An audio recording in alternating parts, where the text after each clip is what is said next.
क्षेत्रे ब्रह्मोपदेष्ट्रे मे गुरवे दैवताय च प्राप्याय प्रापकायास्तु नमः श्रीनिधये नमः.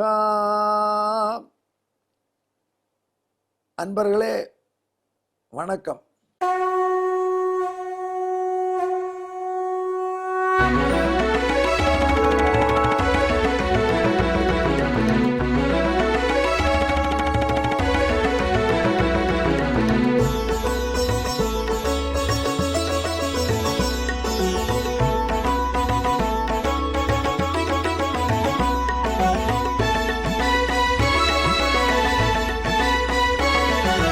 सहस्रनामं सहस्रनामं श्रीवेङ्कटेश सहस्रनामं सहस्रनामं सहस्रनामं श्रीवेङ्कटेश सहस्रनामम्.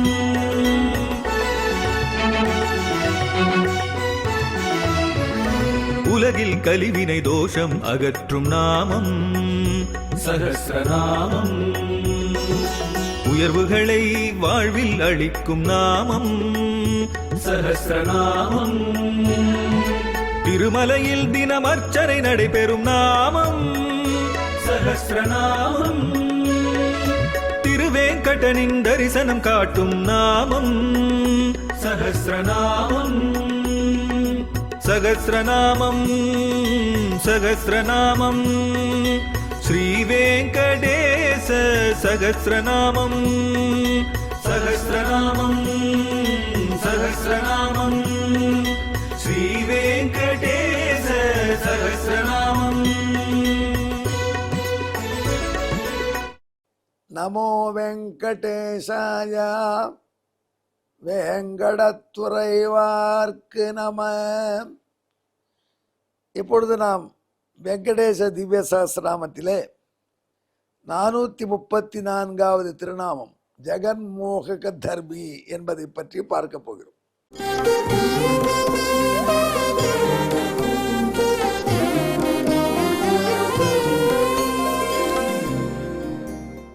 மயிர்பீலி அப்படின்னு எங்களுக்கு ஒரு ஃப்ரெண்ட் இருந்தான் ஸ்கூலில். மயிர்பீலின்னு பேரா, சுருக்கமாக தங்க மயில்னு கூப்பிடுவோம் அந்த காலத்தில். அவனுக்கு ஏன் அந்த பேர் வந்ததுன்னா, புதுசாக புஸ்தகம் வாங்கினோடனே என்ன பண்ணுவான், அங்கிருந்து கஷ்டப்பட்டு எப்படியோ அப்பா அம்மா கிட்ட பணம் வாங்கி ஒவ்வொரு புஸ்தகத்துலேயும் ஒரு மயில் பீலியை வச்சுருவான். மயில் பீலினா தெரியாது, மயில் இறகு. அவன் வச்சுருப்பான். இதுக்கடா வச்சுருக்கேன்னு கேட்டால் அது குட்டி போடும் அப்படின்வான். அப்படி ஒரு நம்பிக்கை. ஒரு 10 நாள் கழிச்சு அவன்கிட்ட நான் புஸ்தகத்தை கேட்டேன். சோஷியல் ஸ்டடீஸ் புக்கில் மயில் இறகு வச்சே குட்டி போட்டிருக்கான்னு கேட்டேன். மற்றவங்கெல்லாம் கேட்டுக்கல, அவங்க என்னை விடப்பா இதை உளர்றான்னு போயிட்டாங்க. நான் சும்மா அவனை கொடைவோம்னு கேட்டேன். அவன் சொன்னான், இல்லை இல்லை போன வியாழக்கிழமை வச்சேன், அடுத்த வியாழக்கிழமை தான் குட்டி போடும், இன்னைக்கு புதன்கிழமை தான். மறுநாளைக்கு வந்தான், இந்த வாரடா குட்டி, இன்னொரு மயில் இறகை காண்பிச்சான். ஏன்னா மயில் இறகை காண்பிப்பான், இது காக்கை இறகை வைக்கப்படாதா, வேற ஏதாவது வைக்கப்படாதா அப்படின்னு நான் ஆச்சரியப்பட்டேன். அப்புறம் தான் தெரியுது, அந்த மயில் இறகில் தான் ஒரு மந்திர சக்தி இருப்பதாக மக்கள் நம்புகிறாங்க. ஏன்னா பல கலர் இருக்குது, அதில் பல வண்ணங்கள் இருக்குது, அதனால கண்ணை அட்ராக்ட் பண்ணுறது. அதை காண்பித்து தர்மம் உபதேசம் பண்ணால் மக்களுக்கு ஓஹோ நம்பிக்கை வந்துடும். அதனால தான் மயில் இறகு வச்சா அது குட்டி போடும்னு சொல்கிறேன். மயிலே போட மாட்டேங்கிறது, மயில் இறகு குட்டி போடும். அதனால தான் அவனுக்கு அந்த காலத்தில் தங்க மயிலே பேர். இப்போ எங்கே இருக்கானோ தெரியாத நன்மை போட்டோம். அவனுக்கு 79 வயசாக இருக்காது. என்ன மாதிரி விடுங்க, தங்க மயில் என்ன பண்ணுறாரு யார் தேடு. ஆனால் எம்பெருமான் புத்தாவதாரத்தில் ஒரு காரியம் செஞ்சான். எப்போ பாரு பர்கி பத்ரதரகா, மயில் இறகையே கையில் வச்சுருப்பார். அதனால பண்ண விசிறி அப்படி மயில் இறகலாம் ஓங்கி ஒரு தட்டு வர அடிப்பார். அதில் மந்திரவாதிகளாக தான் பண்ணுவாங்க. அந்த மயில் இறக வச்ச உடனே இல்லை மல்டி கலர் பார்த்த உடனே நமக்கே நம்ம எரியாமல் ஓ இது ஏதோ மந்திர சித்திர வித்தை இருக்குன்னு எண்ணம் வந்து. அதனால் அவர் சொல்கிற வார்த்தையை அப்படியே கேட்கக்கூடிய ஒரு எண்ணத்தில் கொண்டு விட்டுருவார். அவர் எதை சொன்னாலும் இது தர்மம் என்கிற நம்பிக்கை வந்துடும். அப்படித்தான் புத்தர் அவதாரத்தில் கையில் மயில் இறகு வச்சுட்டு இருந்தார் பராசரர் விஷ்ணு புராணத்தில் சொல்றார். பருகி பத்ரதரகா என்று வர்ணிக்கிறார். அந்த அடிப்படையில் தான் 803வது திருநாமத்தை விளக்கப் புகுந்த பராசர பட்டர் விஷ்ணு சகஸ்ரநாமத்தில் ஸ்ருங்கமிவ அஹிம்சா விடம்பன பிஞ்சிகா அஸ்ய கரே அஸ்தீதி ஸ்ருங்கி. ஹிம்சையே பண்ணக்கூடாது, ஹிம்சையே பண்ணக்கூடாது அப்படின்னு அந்த இறகால் ஒரு தட்டு வரான். ஒருத்தன் கூட கேட்க மாட்டான், ஐயா இந்த மயில் இறகு உங்களுக்கு எப்படி கிடைச்சிது? மயிலை துன்புறுத்தி தானே எடுத்துன்னு வந்தீர், அதுவே கீழே போட்டுதா இது? இவ்வளோ மயில் இறகு உங்களுக்கு எப்படி கிடைக்கும்? அதனால ஹிம்சை கூடாது என்று சொல்லியே ஹிம்சையின் சின்னமாக மயிலின் இறகை கையில் வச்சுட்டு இருப்பார். அதர்மத்தையே சொல்வார், ஆனால் தர்மம் மாதிரி தோணும். அதான் சாமர்த்தியம். அப்படி மக்களையும் மயக்கினார். ஆகையினால்தான் புத்தர் பிரானை உலகை மயக்கக்கூடிய தர்மங்களை சொன்னவன் என்று சொல்கிறார். ஜகத்தை மயக்கக்கூடிய தர்மங்கள் பேசினா அஹிம்சையை பத்தி விஸ்தாரமா சொல்லுவார். வேதத்துல ஆட்டை பலி கொடுத்தா உனக்கு சொர்க்கம் கிடைக்கும்னு சொல்றானே, ஒரு ஆட்டை கொண்டுட்டா உனக்கு சொர்க்கம் வரும்னு சொன்னா, அந்த ஆட்டையே கொல்லக்கூடிய சிங்கத்தை கொண்டுட்டியானா உனக்கு சூப்பர் சொர்க்கம் கிடைக்காது?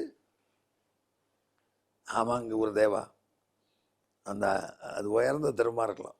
ஆட்டை பலி கொடுத்தது பதிலா வாயவ்யக்கு ஸ்வேதமால பேத என்பதிலா வாயவ்யக்கு சிகுமுகமால பேத, வாயவ்யம் சிகுமுகமால பேத என்று ஒரு சிங்கத்தை பலி கொடுன்னு சொல்லலாம். ஏன் அவங்க வேதத்தில் இப்படி சொல்லலை? சிங்கத்தை பலி கொடு, புலியை பலி கொடுன்னு சொல்ல மாட்டேங்கிறது. திரும்பி திரும்பி ஆடு தான், கருப்பாடு வெள்ளாடு சேவப்பாடு இதிலே இருக்கிறது. ஏன் சொல்றது தெரியுமா? அது நீ சிங்கத்தை பிடிச்சிட்டு வந்தியானா நீ இருக்க மாட்ட, பிறகு யாகம் பண்றது நீ இருக்கணுமே. ஆகையினால மிருகங்களிலே வலிமையற்ற வீட்டு பிராணி ஆடு, அத்தை பலி கொடுத்தா சொர்க்கம் சொன்னான வழிய, மிருகங்களிலே அரசனான மிருகத்திலே வலிமை நிறைந்த சிங்கத்தையோ அல்லது மிடுக்கு புகுந்த புலியையோ ஹோமம் பண்ண சொல்லலை. அதிகபட்சம் குதிரை தான் ஹோமம் பண்ண சொன்னான். அஸ்வமேதம்னு சொல்றான். கஜமேதம் சொல்லிருக்கானா? யானையை பலி கொடுனீங்க. அது தந்திர வித்தியெல்லாம் காமிப்பவங்களாம் பார்த்துருக்கீங்களா? அவங்க என்ன பண்ணுவாங்க, அப்படி கை ஒரு சுசுவாங்க, தூக்கி போடுவாங்க. போட்டால் அதில் நமக்கு அப்படியே ஒரு சின்ன டாலர் வரும். ஆஹா, வெங்கடாஜலி டாலர், பெரிய சாமியார், ரொம்ப தர்மம் சொல்கிறார், இவர் சொல்லலாம் செய்வோன்னுவான். அவன் கேட்குறான், நம்பிக்கை இல்லாதவன் அவனை கேட்குறான், ஏயா டாலர் தானே கொடுக்குறோம், பூசணிக்காய் கொண்டு கூட டாலர் எங்கேயோ அப்படி மறைச்சி வச்சு அப்படி மேஜிக் பண்ணி போடுற, பூசணிக்காய் அப்படி மறைக்க முடியுமா? முழு பூசணிக்காயை சோத்தில் மறைக்க முடியுமா? சோத்தில் என்ன ஒரு பருக்கையில் கூட மறைப்பாங்க சில பேர் அரசியல்வாதி, அவங்க சாமர்த்தியம் வேறு. அந்த மாதிரி இவர்கள் அதர்மத்தை தர்மம் மாதிரி நம்பும்படியாக செய்து பேசுவார். ஜெகன் உலகம் முழுக்க ஆன வாய்ப்பிழந்து கேட்டுட்டு. ஆகையினால உலகத்தை மயக்கக்கூடிய தர்மங்களை உபதேசம் செய்து தாங்கள் அதை அனுஷ்டிப்பார்கள். அதே சமயத்தில் இன்னும் சில பேர் இருக்காங்க, அவர்கள் தலைவர்கள், அவங்க உலகத்துக்கு ஒரு நீதி சொல்லுவாங்க, தாங்க செய்ய மாட்டாங்க. இந்த காரியம் பண்ணணும், இந்த தாலி கட்டுவதெல்லாம் மூட நம்பிக்கை கூடாது. ஆகையினால தாலி கட்டிய பெண்கள் எல்லாம் வரவழைத்து நாளை தினம் தாலி அறுக்கும் மண்டலம் மாநாடுன்னு ஒரு 100 பெண்கள் வருவாங்க. அவங்களுக்கு ஆளுக்கு 1000 ரூபாய் முன்னாடி கொடுத்துருப்பாங்க, தாலி டப்புன்னு அறுத்துட்டு போங்கன்னு. அவங்க பின்னாடி இன்னொரு தாலி வச்சு போட்டு போயிடுவாங்க. ஆனால் அவர் வீட்டு மனைவி தாலி அறுக்க மாட்டாங்க. அது ஏங்க உங்கள் ஒய்ஃப் வர்றது மாநாட்டுக்குன்னு கேட்டால், அவர்கள் கொள்கையில் அவர் இருக்கிறார்கள், என் கொள்கையில் நான் இருக்கிறேன்.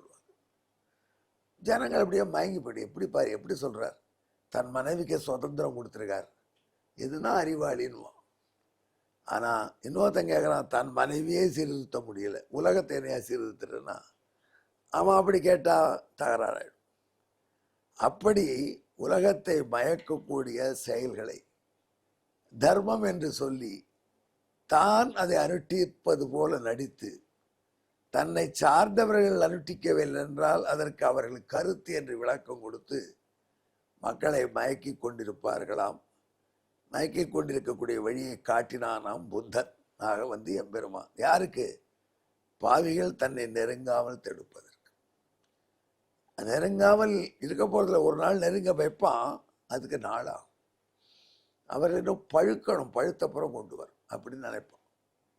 ஆகையினால அவனுக்கு பெயரே வந்து விட்டது ஜெகன் மோகக தர்மி. இதுவரை நான் சொன்ன விளக்கத்தை உங்களுக்கு ஒரு வடமொழி ஸ்லோகமாக வாய்ப்பாட்டாக சொல்கிறேன் பாருங்கள்.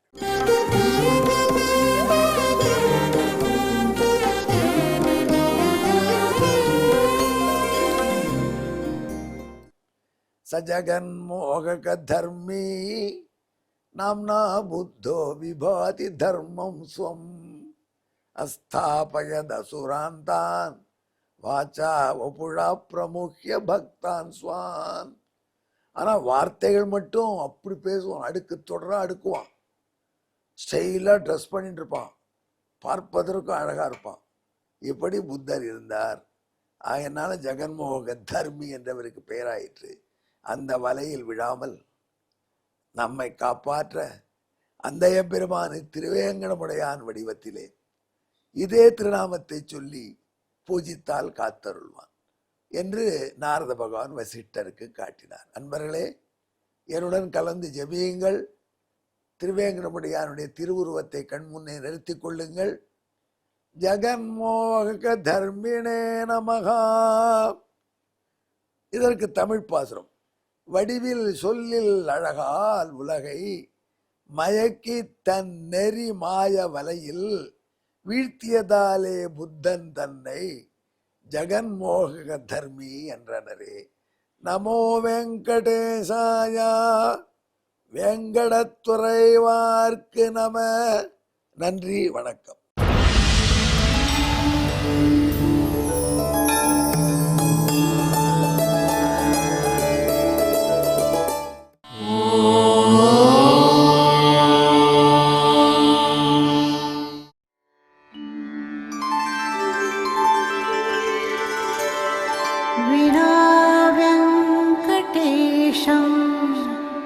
ननाथो ननाथः सदा वेङ्कटेशं स्मरामि स्मरामि. हरे वेङ्कटेश प्रसीद प्रसीद. प्रियं वेङ्कटेश प्रयच्छ प्रयच्छ.